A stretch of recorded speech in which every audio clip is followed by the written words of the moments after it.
Un jour, il faudra que vous m'expliquiez l'intérêt d'avoir fait un vaisseau gummy en forme de TARDIS alors que vous conduisez déjà un vrai TARDIS. Et toi, tu t'es déjà demandé pourquoi les fans de foot jouaient à FIFA ou à PES? Pas faux. Donc du coup, vous êtes tout aussi con qu'un joueur de foot. Hey! Va plutôt taper sur le moteur pour faire avancer plus vite, tiens. Oh, j'aimerais bien, mais ils ont pas encore fait un TARDIS Tycoon, donc cela dit, c'est pas faute d'avoir demandé.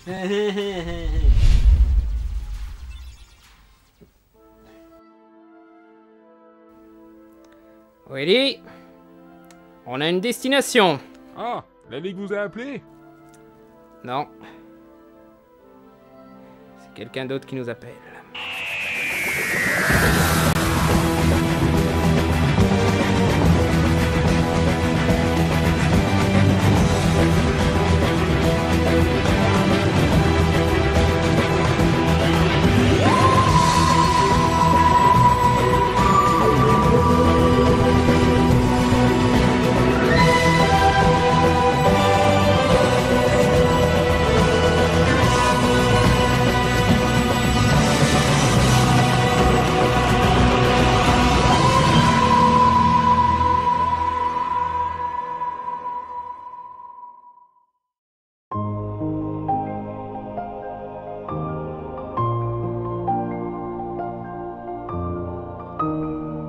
Nouvelle critique imposée par un donateur TP aujourd'hui. Cette fois, c'est Grégoire Gauthier qui fut assez taré pour me payer pour que je critique un truc de son choix. Bon, je propose de critiquer un film parce qu'un film, c'est court. Ça va pas me demander 10 ans de recherche pour en faire une critique, et je pourrais donc retourner facilement dans mes critiques programmées.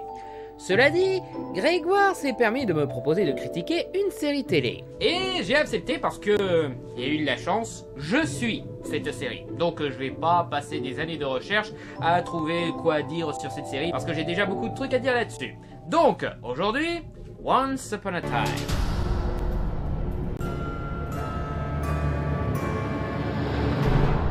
Once Upon a Time était un projet de longue date des deux scénaristes et producteurs Adam Horowitz et Edward Kitsis, qui ont notamment travaillé avec J.J. Abrams sur Felicity, sa première série, ainsi que Lost, mais aussi sur le film Tron Legacy, et d'autres séries comme Popular ou encore Les Anges de la Nuit.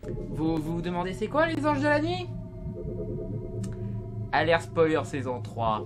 Mais enfin, les deux compères ont commencé à penser à un projet de série télé sur les contes de fées, visant à explorer différents mondes et exploiter la mythologie des personnages comme Blanche-Neige ou La Belle et la Bête. Ils ont proposé l'idée à différentes chaînes, ce à quoi ils ont répondu ceci.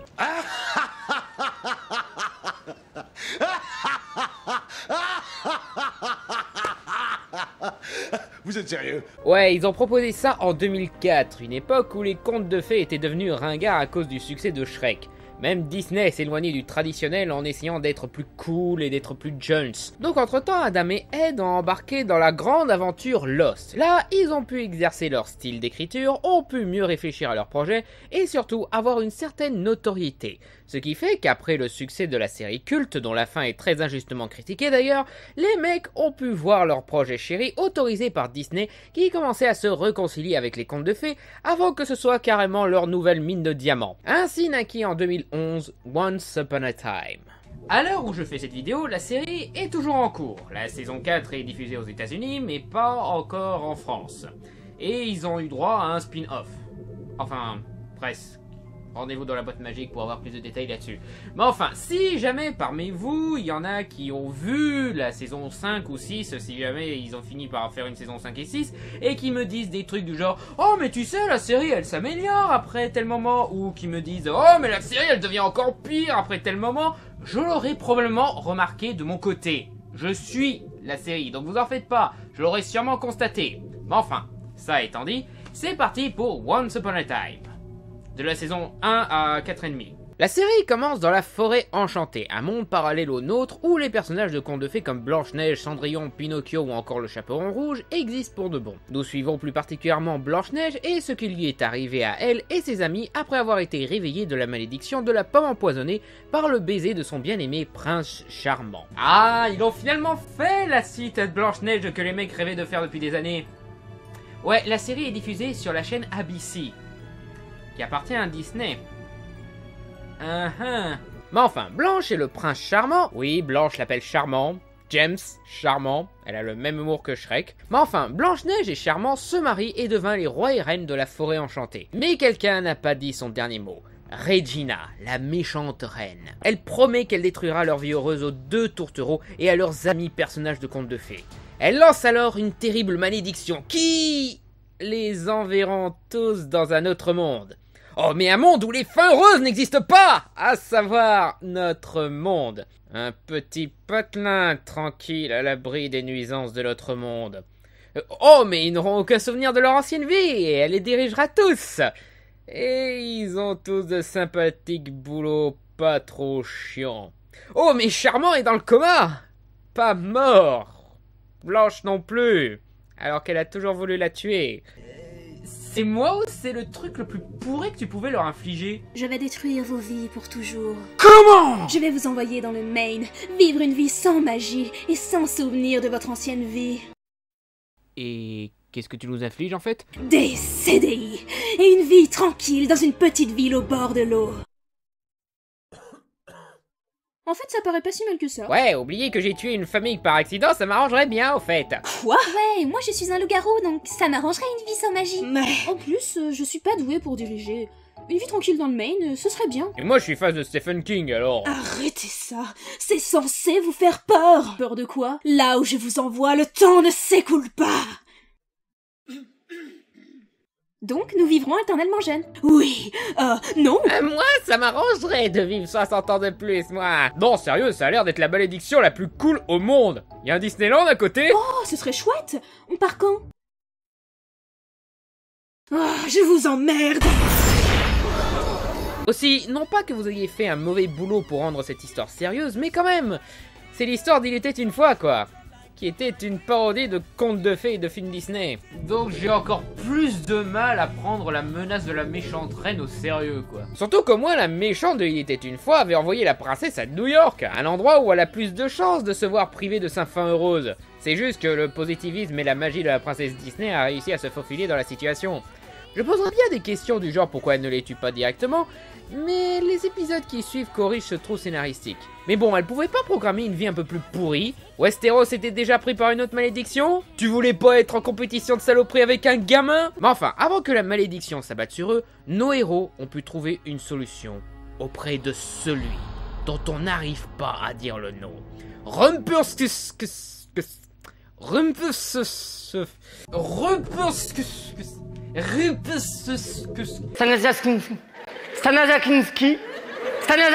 Stanazakiski.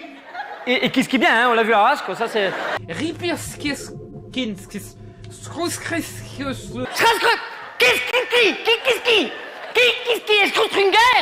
Oh, ah fuck it, je l'appelle Rupert. Donc Rupert révèle qu'il y a une échappatoire à l'horrible malédiction d'une vie dans le Maine. Leur enfant, Emma. En la mettant dans une armoire faite d'un bois magique, le bébé sera à l'abri de la malédiction, se retrouvera seul dans ce nouveau monde, mais elle les retrouvera pour les sauver d'une horrible vie de jeunesse éternelle et de petite ville tranquille. 28 ans plus tard, nous retrouvons Emma Swan, une jeune solitaire qui, le jour de son anniversaire, retrouve devant sa porte un petit garçon. C'est toi, Emma Swan? Ouais, et t'es qui, toi? Je m'appelle Henri. Je suis ton fils. Gênant. Emma Swan et Maxi Maman avec Robert Downey Jr. Mais ne me dites pas qu'il y a un gamin de 12 ans qui attend dehors et que je suis son père. Il a 13 ans. Non. Le petit Henri lui dit qu'elle doit se rendre dans la ville de Storybrooke, aussi nommée ville pas du tout macrique, pour qu'elle aille sauver les personnages de contes car elle est la fille de Blanche-Neige. Emma, bien sûr, est assez sceptique. Ah, attends, une méchante reine a expédié ici les personnages de contes. Ouais, et ils sont piégés là maintenant. Alors ils sont figés dans le temps et coincés à Storybrooke. Et il y en a aucun qui se rappelle. Ils ont tous oublié qui ils étaient. Ah, c'est pratique, d'accord. Mais elle y va quand même pour amener Henri auprès de sa mère adoptive, la mère de Storybrooke, Regina. Mais avant de repartir, elle constate que Regina n'est pas vraiment la meilleure des mères, voire un petit peu psychopathe. Donc elle reste pour le bien de son fils, et fait plus ample connaissance avec ceux qu'elle ne soupçonne pas d'être sa vraie famille. Et ainsi commence le début du combat ultime pour la fin heureuse de nos personnages de contes de fées. Bon, je vais pas critiquer cette série comme je critique les films, non, je vais faire comme je le fais tout le temps avec les séries, en procédant par étapes. Les personnages, les principaux points scénaristiques, le concept en lui-même et ce qu'on peut attendre de la suite. Bon, commençons d'abord par le plus important, à savoir les personnages. Tiens, j'en profite. J'expliquais tout à l'heure que les créateurs de la série étaient scénaristes de la célèbre série Lost. Série maintenant très critiquée parce que la série a mis en place du mystère pendant 6 ans, pour au final apporter aucune réponse. Ce qui permet aux spectateurs d'accomplir ainsi l'exploit de suivre une série pendant 6 ans et ne pas comprendre que l'intérêt de la série a toujours été les personnages, leur voyage émotionnel, leur descente aux enfers et leur rédemption. C'est pour ça qu'on s'est tapé des flashbacks durant tous les épisodes de la série. Parce que la série parle principalement des personnages. Les scénaristes ont même expliqué que le thème principal de la série était la rédemption. Le mystère autour des événements surnaturels de l'île n'était qu'un gros MacGuffin permettant de mettre nos héros dans des situations confrontant leur vision du monde. Il n'était jamais question de révéler autre chose que c'est une île magique. Le reste, ça devait être que l'imagination des spectateurs qui devait agir. Je veux dire, la saison 2 se terminait sur une catastrophe ayant presque détruit le monde parce que, justement, un de nos héros voulait des réponses. Montrer que chercher une réponse à tout est une forme d'obsession qu'il faut savoir surmonter en arrêtant de chercher et accepter un mystère pour ce qu'il est, un mystère. Donc si on regarde la série pour ce qu'elle est réellement, une série sur des personnages et rien d'autre, la fin, que pratiquement tout le monde déteste, est une fin parfaite. Une superbe conclusion du voyage émotionnel de nos personnages. Et un magnifique épilogue où on dit adieu à des amis qu'on a suivis durant 6 ans. Si je dis ça, c'est parce qu'on peut voir que les mecs ont fini par comprendre que les spectateurs étaient cons dès qu'on mettait un peu de mystère dans une histoire. Donc fuck it, ne faisons pratiquement pas de mystère et expliquons dès le pilote c'est quoi le secret de Storybrooke. Comme ça ces cons comprendront qu'on raconte des personnages et pas une putain de devinette en 6 saisons. Donc cette fois, fermez-la les nœuds. Donc, ça c'est fait, passons maintenant au personnage principal, à l'héroïne Emma Swan. Emma est jouée par Jennifer Morrison, que vous connaissez probablement pour son rôle de Cameron dans Doctor House. Les cheveux vous donnent l'air vulgaire. J'adore. Oh, et elle a aussi joué dans la séquence d'ouverture de Star Trek. Je suis ton fils. Non, t'es pas mon fils. Mon fils, il est à Starfleet, en train d'empêcher Sherlock Holmes de conquérir la Terre après avoir sauté tous les aliens à nichons qu'il croise. Et puis, je n'ai été qu'avec Thor, donc si t'es vraiment notre fils, pourquoi t'es pas blond, hein? C'est techniquement l'héroïne de l'histoire, car elle est celle qui est destinée à sauver tout le monde, et elle est le personnage dont les spectateurs s'identifient le plus facilement, mais elle se fait tout le temps piquer la vedette par les autres personnages de la série. C'est un cas que j'adore appeler le cas Kick-Ass. Beaucoup reprochent à l'excellent film Kick-Ass qu'il ne devrait pas vraiment s'appeler Kick-Ass, car le personnage de Kick-Ass n'est pas le personnage principal, vu qu'il se fait piquer la vedette par Hit Girl et Big Daddy. Sauf que Kick-Ass est l'incarnation du concept, le personnage témoin pour les spectateurs, et c'est celui qui fait des choix, donc c'est le héros principal. Et donc, il mérite son nom dans le titre. Le truc, c'est que le personnage de Kick-Ass a au moins la modestie de se mettre de côté pour laisser la place aux personnages plus intéressants que lui, contrairement à une certaine Bella Swan. C'est la même chose pour le Seigneur des Anneaux et le Hobbit. Bref, Emma est l'héroïne de cette histoire. Elle est juste pas le personnage principal. Cela dit, ça rend les moments avec elle encore plus cool. Emma est le personnage pessimiste mais badass que le concept a besoin pour fonctionner. Même quand elle accepte que les personnages de contes existent, elle ne croit pas forcément à la philosophie des contes et agit selon son instinct. Ça sert à rien ce truc. Et ça amène un très bon contraste. Elle est le produit de notre monde et a vu à quel point le monde pouvait être désespérant et pessimiste. Elle a vécu en orpheline, est devenue voleuse, a fait de la tôle, a dû abandonner son fils. Bref, elle s'est forgé un caractère pour y survivre avec plus de difficultés que le reste de sa famille. Et malgré ça, elle a trouvé de quoi combattre la méchanceté de ce monde en y apportant un peu de justice, en devenant garante consciente. Ce qui justifie ses interventions héroïques durant la saison 1. Je sais ce que c'est. Les gens adorent décider à ta place, surtout en ce qui concerne les enfants. Mais au final, quoi que tu choisisses de faire, ou de renoncer à faire, la décision te revient. C'est pas exactement ce que t'imagines. Ça l'est jamais. On va essayer de te coller une étiquette toute ta vie. Tu vas devoir te rebeller un peu et dire non, voilà ce que je suis. Tu veux que les gens te voient différemment? Leur laisse pas le choix. Tu veux que les choses changent, alors tu vas devoir les changer toi-même. Parce qu'il n'y a pas de bonne fée pour t'aider dans ce monde. On ne pouvait pas avoir de meilleure héroïne pour cette histoire. Henry, joué par Jared S. Gilmore, par contre, embrasse la philosophie des contes de fées, normal pour un gosse. Et comme Emma, il se bat pour la fin heureuse. Son positivisme est assez inspirant, mais il y a un tout petit problème. Jared S. Gilmore avait 11 ans quand il a commencé à jouer dans Once Upon a Time. Et vous devez savoir que les acteurs de cet âge ont... Oh non, il y a le pilote automatique. Tu mens tout le temps. Tu mens pour le marsupilami, pour mes cahiers, tu mens tout le temps. Maître Skywalker, ils sont trop nombreux. Comment va-t-on faire pour repousser tous ces clones? Bon, pour être honnête, au début, Jared joue plutôt bien. Durant la première saison. Plus la série avance et plus le petit devient ado et plus on voit que ça commence à le faire chier de jouer dans un conte de fées. Et du coup, il joue de plus en plus mal. Peter Pan n'échoue jamais.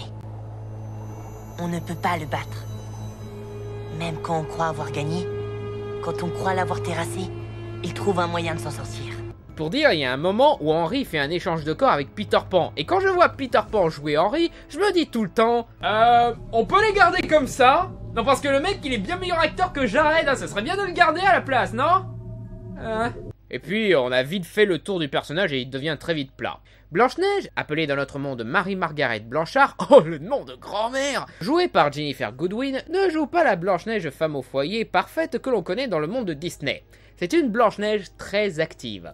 Toujours aussi incroyablement positive, mais devant la menace que représente la méchante reine, elle a dû apprendre à se débrouiller seule, a appris à se battre, et du coup, elle n'hésite pas à se battre pour ce qu'elle croit juste.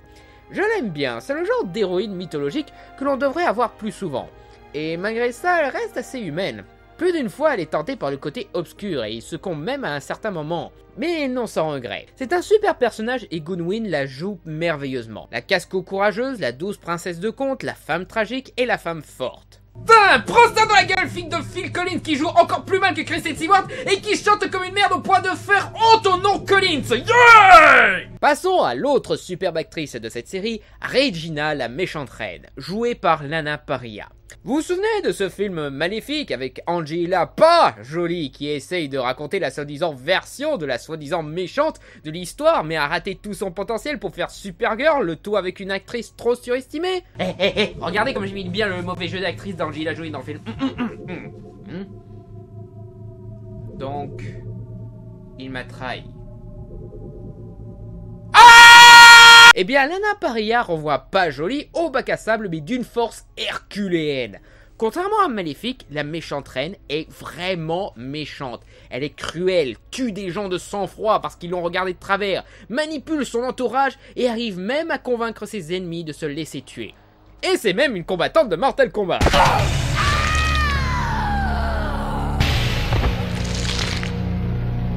Fatality. Enfin, ça, c'est la méchante reine. Quand on s'intéresse un peu plus au personnage, on découvre un personnage au passé dramatique, motivé par la haine, tel Anakin Skywalker, et qui finira par trouver la rédemption. Dans notre monde, elle a adopté le petit Henry et elle révèle un côté maternel qui la motivera à changer par amour pour son fils adoptif. C'est un excellent personnage et la voir changer pour devenir une meilleure personne est très satisfaisant. Mais c'est pas pour autant qu'elle arrête d'être une salope qu'il faut pas chercher. Elle reste la méchante reine après tout. Je suis à l'origine d'une malédiction qui a dévasté un royaume tout entier. J'ai torturé et tué un nombre incalculable de personnes. J'ai fait des choses terribles. Je devrais me sentir affreusement coupable et pourtant... je n'ai pas le moindre regret. Parce que c'est ce qui m'a mené à Henry. Fatality again. Bon après, je vais pas mentir, j'ai quelques problèmes avec le personnage. Un problème assez important, à savoir sa motivation. Je la trouve toute pourrie, sa motivation principale. Déjà, elle a lancé la malédiction pour pouvoir assouvir sa vengeance sur ses ennemis. Elle se retrouve dans une situation où elle pourrait faire ce qu'elle veut d'eux, la justice ne posera pas problème vu que la ville est isolée du reste du monde, donc qu'est-ce qu'elle attend pour buter Blanche-Neige ? Elle essaye de l'envoyer en tôle à un moment, mais non seulement ça rate, mais en plus... 28 ans pour cette idée à la con! Aussi, la raison pour laquelle elle veut tuer Blanche-Neige est complètement conne. Et un peu incohérente. Elle a voulu m'empoisonner pour une simple question de jalousie. Non. Tu sais très bien pourquoi elle cherche à te tuer depuis toutes ces années. Et c'est pas du tout la jalousie. Vous saviez pas du tout où vous alliez avec votre histoire, les mecs, c'est ça? C'est pas bien grave, c'est normal de pas savoir où on va avec un pilote, mais voilà, vous auriez pu faire en sorte de mieux le cacher quand même. Il y a bien des années, Regina était le jouet de sa mère démoniaque, une sorcière du nom de Cora, jouée par Barbara Hershey. À cette époque, Regina était amoureuse d'un garçon d'écurie, Daniel, mais Cora voulait que Regina devienne reine, et a donc échafaudé un plan où Regina devient proche d'une petite Blanche-Neige, et surtout de son père, le roi Léopold, pour qu'ils se marient et qu'elle devienne donc reine. Regina a bien sûr cherché à échapper à ce destin, mais est aperçue par Blanche-Neige qui comprend qu'elle est amoureuse de Daniel, et donc, étant la petite fille parfaite, promet de rien dire à Cora pour qu'elle puisse vivre son bonheur loin de la tyrannie de sa mère. Mais Cora est plus vicieuse que ça. Elle comprend que Blanche cache quelque chose et joue la gentille mère qui aime sincèrement sa fille et qui prétend qu'elle est prête à tout pour le bonheur de sa fille. Blanche voit l'occasion de faire plaisir à Regina en la réconciliant avec sa mère tout en vivant heureuse avec Daniel. Donc elle lui révèle ce secret. Et Cora perd pas son temps pour buter Daniel et ramener Regina sur le chemin de la royauté. Donc, si vous étiez dans cette situation et que vous avez un cerveau parfaitement fonctionnel malgré le fait que vous soyez en deuil, qui blâmeriez-vous dans cette situation? Réponse A, la salope qui a tué l'homme de votre vie. Réponse B, la salope qui a tué l'homme de votre vie. Ou réponse C, la salope qui a tué l'homme de votre vie. Non, il n'y a pas d'autre option, parce que personne, je dis bien personne, n'est assez con pour blâmer la petite fille qui a été manipulée par la salope qui a tué l'homme de votre vie et qui a trahi votre secret uniquement pour vous rendre heureuse. Personne! Mais oui, Regina a décidé de se venger de Blanche et même de Léopold, qui n'a rien à voir avec cette histoire, persuadés qu'ils sont égoïstes et maléfiques. Et oui, c'est la seule raison pour laquelle Regina cherche à tuer Blanche-Neige. Vous trouviez que vouloir la tuer parce qu'elle est plus belle qu'elle était stupide? Au moins elle était coupable d'être plus belle qu'elle. Or dans cette histoire, la culpabilité de Blanche est quasiment imaginaire. Vous m'aviez promis de garder mon secret. Pourtant, vous n'avez pas tenu votre langue. J'étais très jeune et votre mère Ma était... mère, elle lui a arraché le cœur par votre faute, Blanche, parce que vous ne m'avez pas écouté. C'est comme si un tueur venait chez vous et tuait toute votre famille, et au lieu de blâmer le tueur lui-même, qui a tué toute votre famille, encore une fois, vous blâmiez le chauffeur de bus qui l'a amené dans le quartier. C'est complètement con! En fait, c'est tellement stupide qu'il a fallu créer une autre motivation pour redonner envie à Regina de tuer Blanche-Neige. Et cette fois, c'était une bonne motivation, parce que Blanche avait fait un truc vraiment horrible et presque salope, au point qu'elle voulait mourir pour ce qu'elle avait fait. Même Cora, quand on découvre son passé, quand elle était jouée par Rose McGowan, on découvre qu'elle a une bien meilleure motivation pour se venger de la famille de Blanche-Neige. La mère de Blanche lui avait fait un vrai coup de pute. Je comprends que ce soit un peu hard d'amener la douce Blanche-Neige à commettre une véritable horreur qui pousserait Regina à devenir méchante, vu qu'elle est censée être pure et gentille, mais ce n'est pas impossible non plus. Vous n'aurez qu'à montrer qu'elle s'en veut incroyablement d'avoir commis cet affront pour compenser avec l'horreur de son action. Pour dire, elle se sent coupable de ce qu'elle a fait alors qu'elle a rien à se reprocher. Et c'est justement ce qui est intéressant à explorer, le côté sombre de Blanche-Neige. Vous avez bien montré que Regina n'est pas si méchante que ça, donc pourquoi pas faire le contraire avec Blanche-Neige et montrer que le bien et le mal sont des concepts totalement flous et qu'il y a juste des humains qui s'affrontent entre eux? N'est-ce pas le principe de votre concept? Aussi, ils ont un petit peu tendance à tourner en rond avec elle à force de la faire retourner dans le côté obscur et tout. Ça s'est un petit peu calmé maintenant vu qu'elle est pratiquement réconciliée avec la famille... la famille Neige? C'est pas comme ça que ça marche, mais si. Ouais, c'est vrai. Elle a même une chouette relation avec Blanche et surtout Emma. Elles font de chouettes buddy cop même. Mais comme je sens que ça va finir par revenir à force d'enchaîner les saisons, je le dis, vous n'avez pas besoin de la faire redevenir méchante. Surtout que les spectateurs ont fini par se mettre du côté de Regina. Il y a d'ailleurs un épisode où elle fait un cauchemar où les habitants de Storybrooke découvrent la vérité et décident de la tuer pour ses crimes. Et ça te met vraiment de son côté. Bon, moi, ça m'a surtout fait marrer. Déjà pour le fait que ce qu'elle leur a fait n'a rien d'horrible, mais aussi parce que j'adore ces scènes de cauchemar over the top et voir des héros naïfs devenir psychopathes comme ça. Mais voilà, Regina est devenue attachante. La faire jouer au yo-yo du bien et du mal est lassant et ne fait que répéter l'évolution du personnage. On a fait le tour. Maintenant, laissez-la être une gentille badass. Mais enfin, assez parlé de Regina, passons à un gentil pour changer. Charmant? Ou James? Ou David. Vous vous appelez James? Mais non, en fait, non. Charmant alors. Non, c'est un surnom que je lui ai donné. Bon alors c'est quoi votre nom? David. Ça c'était pendant la malédiction. C'est mon vrai nom. Quoi? C'est James, Charmant et David c'est votre deuxième prénom? Non, c'est mon prénom, c'est ça. Je vais vous dire, je vais vous appeler comme je veux, vous êtes d'accord? Et joué par Josh Dallas, qui a joué Fandlar dans le premier Thor, mais pas dans le deuxième parce qu'il est très attaché à Once Upon a Time. Charmant est probablement le personnage le plus difficile à réussir, car c'est compliqué de nos jours de faire un personnage héroïque quasi parfait comme le prince charmant à une époque où les connards sont à la mode. Encore un peu de patience, Rupert, j'y viens. Heureusement, Charmant a le parfait équilibre sur sa bonté incroyable.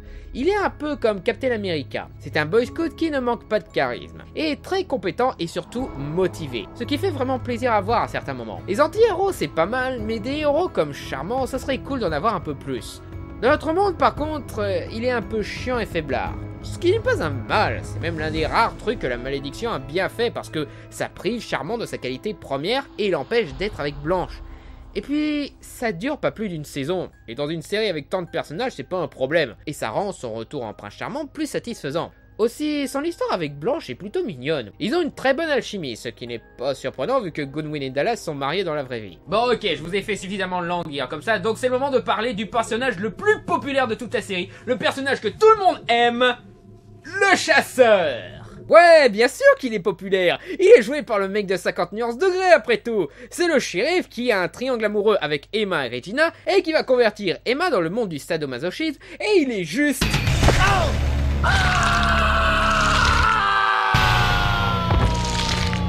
Fatality. C'est moi le taulier petit. Tiens, je crois que Caca est mort.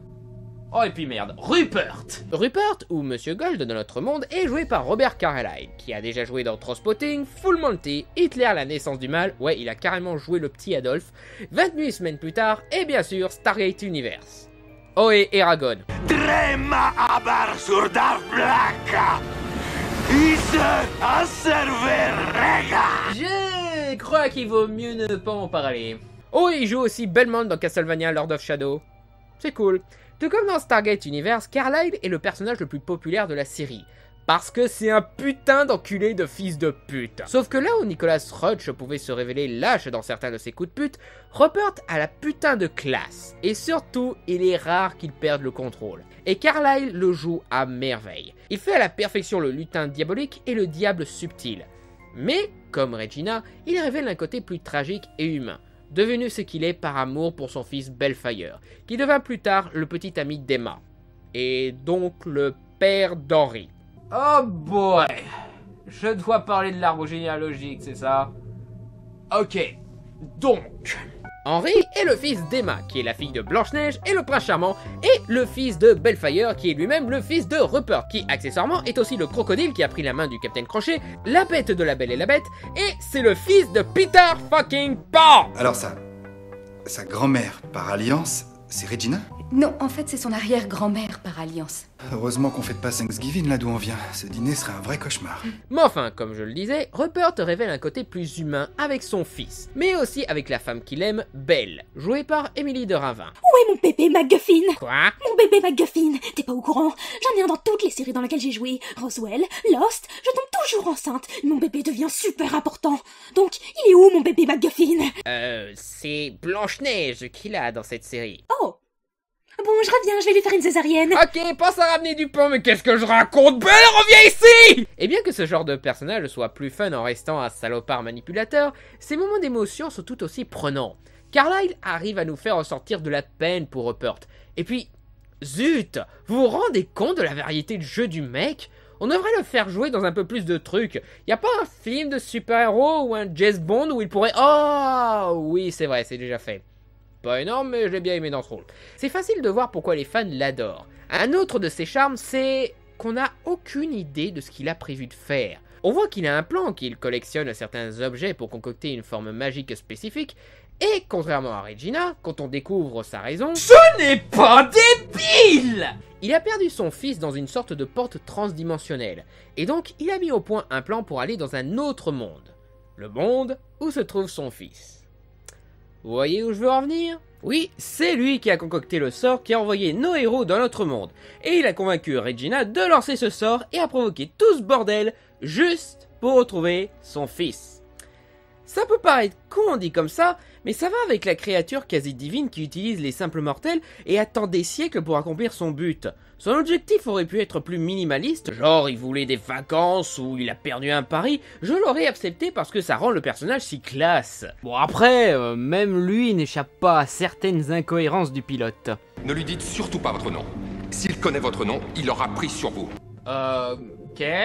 C'est quand qu'il a utilisé ce pouvoir? En fait, je crois même qu'il a tué et fait ce qu'il voulait de personnes dont il ne connaissait pas le nom pour dire. Et je reprocherais bien aussi qu'ils aient fait toute une histoire sur Rupert qui meurt pour au final le faire ressusciter, car contrairement à Lost, la série n'a pas les couilles de garder un personnage populaire mort. Et si vous me dites Locke, vous avez pas du tout suivi la série. Mais même ressuscité, le personnage est plaisant à voir à l'écran. Bon, j'ai fait le tour des personnages principaux, mais avant de passer à autre chose, j'aimerais parler d'un autre personnage que j'aime bien. Musique!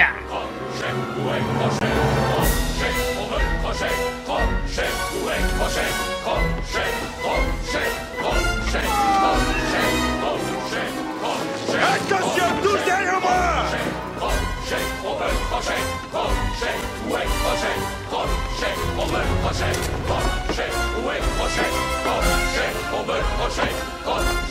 Capitaine Crochet, ou Killiam pour les intimes, joué par Colin O'Donoghue. Crochet est un pirate, mais plus proche de ça que de ça. Ce qui en fait de suite l'un des personnages les plus cool de la série. C'est un petit salopard, oui, mais c'est dur de le détester. Et surprenamment, c'est un petit romantique. Il s'est donné comme objectif de tuer Rupert au début, parce que ce dernier a tué sa bien-aimée, qui était la femme de Rupert. Aïe. Et il lui a aussi pris sa main. Ça et sa peau verdâtre a fait que Crochet l'appelle le crocodile. Attends, est-ce que ça veut dire que Rupert a bouffé un réveil? Et donc il partit au pays imaginaire pour vivre le plus longtemps possible le temps de trouver un moyen de se venger du crocodile, et après il tomba éperdument amoureux d'Emma, créant un triangle amoureux entre lui, elle et Bellfire. Cela dit, comme Toriel, Legolas et Kili dans le Hobbit, ce triangle amoureux est l'un des moins chiants qu'il m'ait été donné de voir. Tout simplement parce que Crochet a répondu ceci. J'ai aussi des principes. Alors quand je gagnerai ton cœur, Emma, car je sais que j'y parviendrai, ce ne sera pas par une ruse quelconque, mais parce que tu le voudras vraiment. Et c'est lui le pirate de l'histoire? Oui, il révèle un petit côté prince charmant qui fait plaisir à voir quand on voit toutes les raisons égoïstes qui le pousseraient à tout foutre en l'air. Mais il fait toujours le choix qu'il faut malgré quelques moments d'égoïsme par-ci par-là. Tout ça motivé par son amour pour Emma. Bref, un très chouette personnage, mais... c'est quoi cette mode qui consiste à rendre le Capitaine Crochet beau gosse? Sérieux, entre lui et Sam Flynn dans le film Pan, pourquoi on le montre tout le temps comme un beau gosse maintenant? Qu'est-ce qui va pas avec ça? À quoi ressemblerait le monde sans le Capitaine Crochet? Les autres personnages sont très secondaires, donc on va faire un tour vite fait. Belle est exactement comme on pouvait l'espérer, bien qu'un peu trop pleurnicharde par moment. Le chaperon rouge, joué par Megan Horry, est sympa, bien qu'un peu Jiminy Cricket, joué par Raphael S. Barnes, est aussi très sympathique, en plus d'apporter un de mes épisodes préférés. Le mystérieux Auguste, qui se révélera être Pinocchio, joué par Eon Bailey, est aussi un personnage bien cool, juste dommage qu'on ait si peu avec lui. Le chapelier fou, joué par Sebastian Stan, est excellent, j'adore son design, son histoire et l'acteur est excellent, dommage qu'il disparaisse à partir d'un certain moment. Bratak en Gepetto est minimaliste mais attachant, la fée bleue jouée par Keegan Connor, Tracy fait son rôle comme il faut, Mulan jouée par Jamie Chung, oui c'est Chi-Chi dans Dragon Ball Evolution, mais croyez-le ou non elle est très cool et joue 1000 fois mieux que dans cette bouse. Robin des Bois joué par Sean Maguire est aussi très cool, et grincheux et fun, mais... bien que je comprenne le fait de ne pas prendre de vrais nains et de prendre avant tout de bons acteurs, qu'est-ce qui vous empêche de faire un effet pour donner l'illusion que ce sont des nains? Genre comme le Seigneur des Anneaux ou Blanche-Neige et le Chasseur. Sérieux, ça devient ridicule de les appeler nains alors qu'ils sont presque aussi grands que Blanche-Neige, quoi. J'en ai sûrement oublié, mais c'est pas bien grave. Passons maintenant à l'histoire en elle-même.